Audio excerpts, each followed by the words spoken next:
بسم الله الرحمن الرحيم الحمد لله والصلاة والسلام على أشرف المرسلين وعلى آله وصحبه أجمعين أما بعد ഏറ്റവും ബഹുമാനാദരവ് നിറഞ്ഞ ഉസ്താദുമാർ, സ്നേഹിതകളായ മുതഅല്ലിം സുഹൃത്തുക്കളെ, ഇന്ത്യ മഹാരാജ്യത്ത് രാഷ്ട്രീയ പ്രബന്ധത കൊണ്ടോ ചില നേട്ടങ്ങളെ കൊണ്ടോ സാംസ്കാരിക അവബോധം കൊണ്ടോ നൂറിൽ നൂറെന്നൊക്കെ അഹങ്കരിക്കുന്ന കേരളം എന്ന നമ്മുടെ സംസ്ഥാനത്തിന്റെ അതിവീതിത്വവും അത്യത്വവും ആശങ്കാജനകവുമായ മറ്റൊരു മുഖത്തെ തുറന്നു കാണിക്കാനാണ് ഞാൻ എന്റെ ഈ സമയം ഉപയോഗപ്പെടുത്തുന്നത്.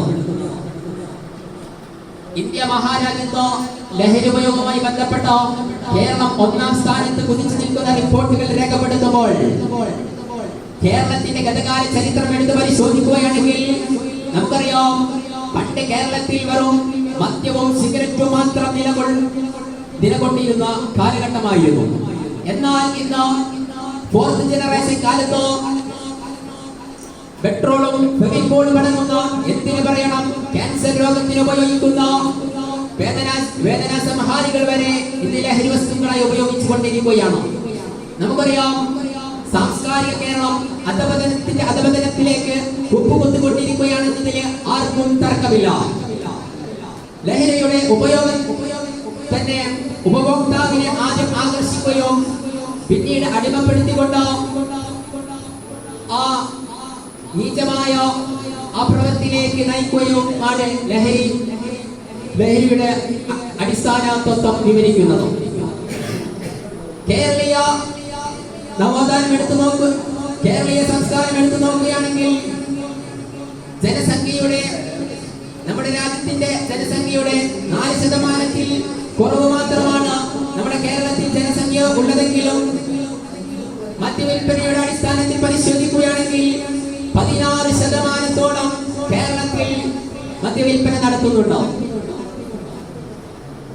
അതുകൊണ്ട് തന്നെ ലഹരിയുടെ ആഘാതങ്ങളും മറ്റു വിപത്തുകളും സൃഷ്ടിക്കുന്നത് കേരളത്തിൽ ഭിന്നമല്ല.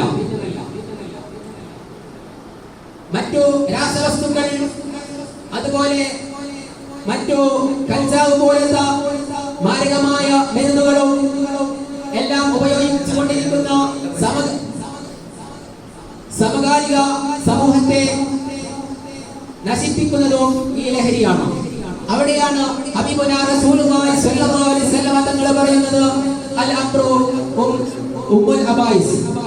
മദ്യം എന്ന് പറയുന്നത് എല്ലാ തിന്മകളുടെയും മാതാവാണ്.